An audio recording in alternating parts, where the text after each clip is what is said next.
quais seriam os objetivos do Hamas ao desferir os ataques nesse final de semana? Seria apenas desespero ou haveria uma estratégia político-militar? Zé Dirceu, com a palavra. Bem, eu quero retomar o que o Valério estava colocando, que não existe solução militar. Israel é um Estado nuclear, tem as Forças Armadas mais modernas. É possível derrotar, bem, o Vietnã derrotou os Estados Unidos, mas o Vietnã só se viabilizou depois que cessou o bloqueio e o boicote dos Estados Unidos. Aliás, a China também. E Cuba não se viabiliza por causa do bloqueio e das sanções. Vamos lembrar historicamente como aconteceu. E concordo com o Valério sobre a Argélia. Não tem solução militar. O Hamas tem o direito à autodefesa, claro que tem. O povo palestino tem o direito de lutar pelas armas, pela sua libertação. Por quê? Porque vamos lembrar que foi trazido aqui a questão do boicote, né? Que tinha até um nome que eu não me lembro agora. BDS. Isso houve uma campanha, uma pressão internacional para acabar. Quer dizer, todas as formas de lutas tentadas, todas as tentativas de acordos de paz fracassaram. E eu li o editorial do jornal, que é um jornal de Israel, para mostrar como há dentro de Israel uma condenação a essa política. Se Israel persistir na política de transformar o povo palestino num povo colonizado, de não reconhecer a soberania, ele vai vir em guerra, porque, além disso, existe essa questão do Irã, do Líbano, do Hezbollah, e os próprios países do Golfo, as monarquias teocráticas do Golfo, e vai haver protestos, manifestações em todos esses países para apoiar a causa palestina, como historicamente tem acontecido. Eu quero repetir, é um ato de vingança, só vai dar razão para o Hamas. Eu não posso aceitar o que o Hamas fez. Não posso aceitar, como eu não posso aceitar o que Israel vem fazendo. Eu tenho que advogar pela paz, por uma solução pacífica, por uma solução internacional que não seja recorrer à guerra, porque nós vamos ter mais uma guerra com o Irã. Como vai terminar isso? Porque quem tem a força, porque um país como o Brasil, eu estou falando do ponto de vista do Brasil, tem que persistir na linha que a diplomacia brasileira tem defendido todos esses anos, que é a linha que pode levar, inclusive, a uma solução pacífica. Se Israel não aceitar, certo? Israel estará semeando a sua própria autodestruição, porque nunca aconteceu na humanidade que um povo renuncie à sua independência. Eles vão matar os milhões de palestinos que existem, vão assimilar os milhões de palestinos, 4 milhões que existem na Cisjordânia, os palestinos que estão na Jordânia, que estão na Síria e pelo resto do mundo, vão aceitar isso? Essa é a realidade. Agora, desculpa, vou te dar até um tempo adicional para ouvir tua opinião. Qual seria a estratégia do Hamas? Por que os ataques?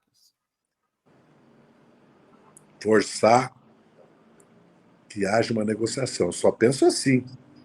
Se foi certo, foi errado, se foi criminoso ou não, cada um faz o seu balanço. Porque o Hamas vai derrotar militarmente Israel? Não. É uma tentativa de evitar o acordo da Arábia Saudita com Israel, porque não é impensável que Israel um dia ataque o Irã, certo? Porque Israel atacou o Iraque, vocês se lembram de uma central nuclear, não era, no Iraque? Teve até um nome à operação, deram um nome para a operação, que eu me esqueço agora. Fez isso. Então, o problema é que a OTAN, não sei se a OTAN e a União Europeia vai adotar a mesma política do Biden, que é de enviar tropas, no caso é a aeronaval, para apoiar a ofensiva de Israel em Gaza.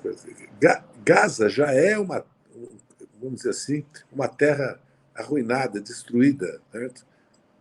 E o que mais me assusta é como é que a consciência internacional dos judeus que foram vítimas do Holocausto, certo, aceita a situação de Gaza e a situação da colonização das terras da Cisjordânia. E não existe uma solução pacífica para isso, os próprios judeus do mundo todo. É inconcebível isso. Rose Martins, com a palavra. Olha, eu sempre brinco aqui nas minhas participações no programa, essa é a pergunta de milhões, né? Por que o Hamas desferiu os ataques? Eu acho que pode ter uma questão interna e uma questão internacional.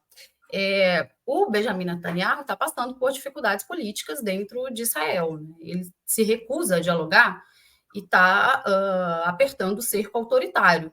Tiveram várias manifestações em torno da questão da reforma do judiciário. Lá, manifestações dizem que foram históricas, né? Muitos não se via em Israel. Acho que esse também pode ter sido um termômetro da reação, talvez descoordenada, dentro de Israel. Não acho que seja o principal, mas eu acho que tem uma questão regional, internacional, mais que pode dar mais sinais das motivações do Hamas. O acordo, que o Zé até citou, o acordo entre Israel e a Arábia Saudita, talvez caminhe um pouco nessa direção. Né? A questão da Palestina é muito cara para os países da região, historicamente. Mesmo que em alguns momentos eles possam ter parecido defender somente em retórica do que em ações propriamente ditas, esse é um tema muito caro. Inclusive, a nota da Arábia Saudita sobre os ataques do Hamas foi bastante dura em relação a Israel. Acho que tem uma questão também com o Irã e com a Síria. Né?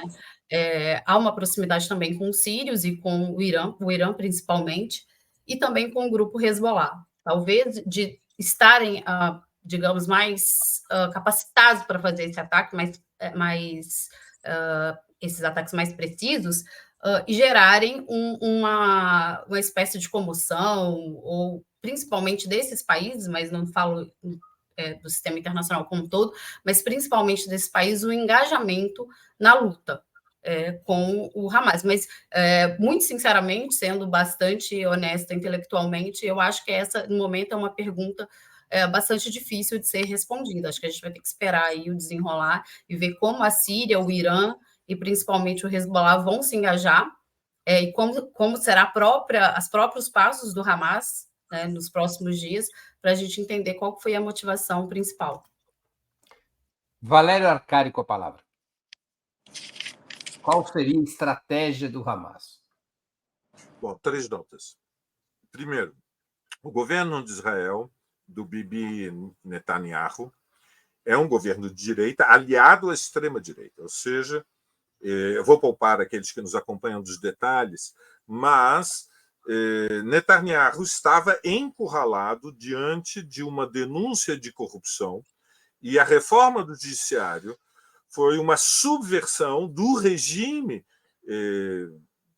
democrático dentro de um Estado imperialista para preservar o seu mandato político. Portanto, eu creio que, como disse Rose, existem cálculos que partem da premissa de que a ofensiva poderia, em vez de provocar um governo de união nacional, poderia levar a uma reforma que excluiria do governo a extrema-direita, de clara natureza neofascista, que defende fundamentalmente a estratégia da limpeza étnica até o fim, ou seja, uma estratégia que não é plausível sem métodos de genocídio.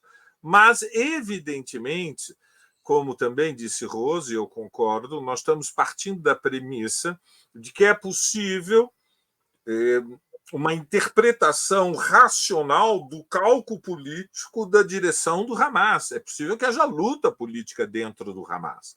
É possível que haja tensões internas dentro da comunidade palestina, esgotada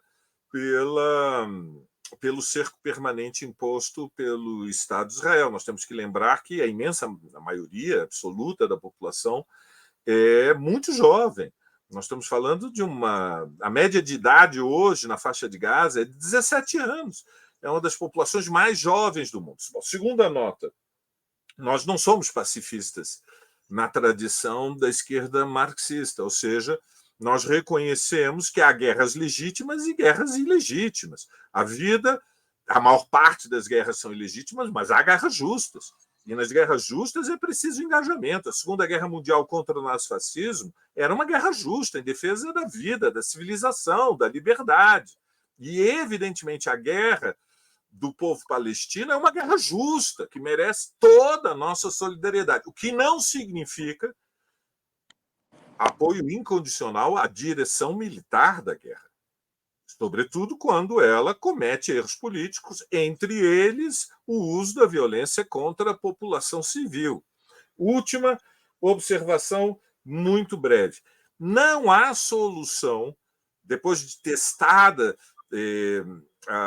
a tentativa da construção de um Estado palestino legítimo, o que parece mais ou menos evidente é que não há uma solução democrática que não passe pelo reconhecimento do direito ao voto e à cidadania política plena de todos os que vivem nesses territórios, e, portanto, da necessidade de reconhecer a existência de um Estado plurinacional em Israel. Um Estado plurinacional. Um cidadão, uma cidadã, um voto. É simples.